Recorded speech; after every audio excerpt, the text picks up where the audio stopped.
Welcome to This Explainer. Okay, if you're a parent right now, you are probably feeling an entirely new kind of pressure. Seriously, just as we finally figured out screen time, suddenly, boom, artificial intelligence is literally everywhere. It's in our kids' schools, it's in our homes, and it's incredibly easy to feel like we're already falling behind. So today we're unpacking exactly how AI changes the job of parenting, and more importantly, how we can navigate it without losing the profoundly human parts of the job that actually matter. All right, let's dive right into this and completely debunk a massive myth that is causing parents so much unnecessary panic. AI is not coming for your parenting job. It's really not a replacement. Sure, it offers some wild new shortcuts and definitely some new pressures, but it absolutely does not alter the fundamental core of what a parent actually is. Think of AI kind of like the traffic lights at a busy, ever-shifting intersection. The lights dictate the flow of traffic, right? They change the environment. But those traffic lights, they don't actually drive the cars. AI changes the conditions in which we parent, but make no mistake, you are still the one behind the wheel. So, as we navigate this wild new environment, I want you to anchor yourself to one really powerful question.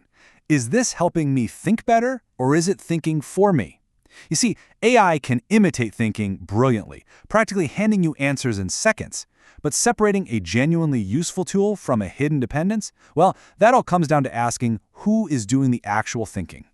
And here is the core distinction you've got to keep in mind. AI is built to handle patterns and process massive amounts of information. It produces output. Parenting, on the other hand, is built on judgment, attention, and trust. Parenting has to produce a whole living person. And you simply cannot automate character. No way. Now, what's really interesting about this is, think of AI as a recipe card. It can tell you the ingredients, the exact timing, all the steps to solve a problem. But the parent? You are the cook. You are the only one who decides how the food should actually taste, who the meal is really for, and when something that's technically correct isn't actually what's right for your specific family. Because, let's be real, kids don't experience the world as a neat little list of facts. They experience a messy jumble of fear, excitement, embarrassment, the whole shebang. AI is sort of like an airport translator. It converts words accurately, but a translator doesn't know your child's emotional history.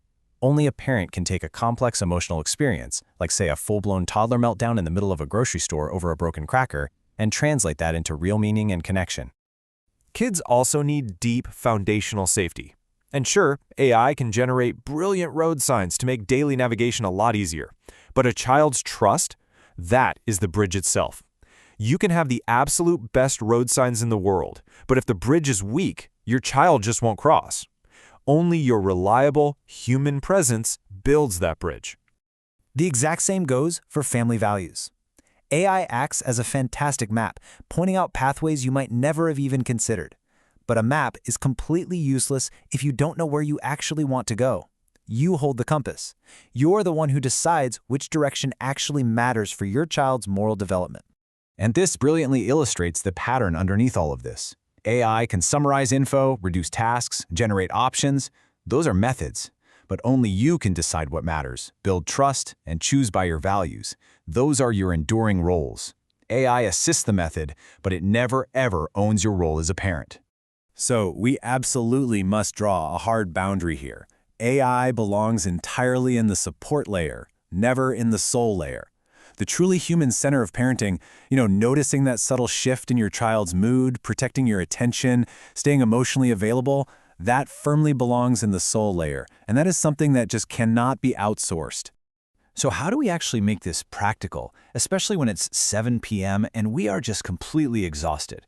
Well, when you're facing a parenting task, just ask yourself this highly effective sorting question. Does this moment need information, or does it need relationship? Let me tell you, it cuts right through the noise. If it just needs information, let AI do the heavy lifting. Seriously, use it to summarize thick study materials, generate weekly meal plans, or maybe draft a super tricky email to a teacher. Safely remove all that friction from routine chores so you can save your precious mental bandwidth for the stuff that matters. But if the moment needs relationship, AI really needs to step back. Tasks involving discipline, repairing hurt feelings, or making moral judgments, those deeply, deeply require your human presence. The rule of thumb here is super simple. The more a task requires trust, the less it can be outsourced. A great way to think about it is treating AI as a lens, not a captain. I mean, glasses sharpen your vision to help you see a problem clearly, right? But glasses do not choose where you look. If you start treating AI like a co-parent or some kind of hidden decision maker, you slowly hand over your authority. You got to keep it as a lens. Let's move on and see how this builds into a concrete strategy. To keep parenting human in the face of all these shiny new tools, we can just run through a quick 3-step mental checklist before following any AI's advice. Step 1. Ask yourself, what is the real problem here? A kid might say they need help with homework. And sure, AI can spit out a study guide instantly. But only a parent can see underneath the surface to identify that, hey, the child isn't actually confused by the math. They're just paralyzed by a fear of failure. Step 2. Ask what should not be outsourced. You can absolutely outsource a giant comparison chart for summer camps for sure. But you cannot outsource the emotional repair after a big argument. You literally cannot outsource making your child feel deeply, truly seen. And step 3, which I like to call the hidden test, ask, will this make me more present or less present? Look, some AI tools remove stress, making you a much more available parent. But if a tool creates speed and convenience at the direct cost of your vital attention and emotional connection, definitely reconsider it. Now, here is a rather surprising truth we have to confront.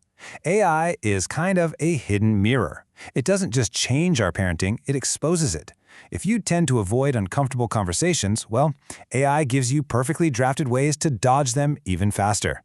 If you tend to over-control, it hands you more metrics to micromanage. It amplifies your existing habits, which, yeah, is a bit confronting, but it's incredibly useful if you're willing to take an honest look. So, the crucial point is, the goal here is a total mindset shift from panic to position. You no longer need to react to every single scary new tech headline with deep anxiety.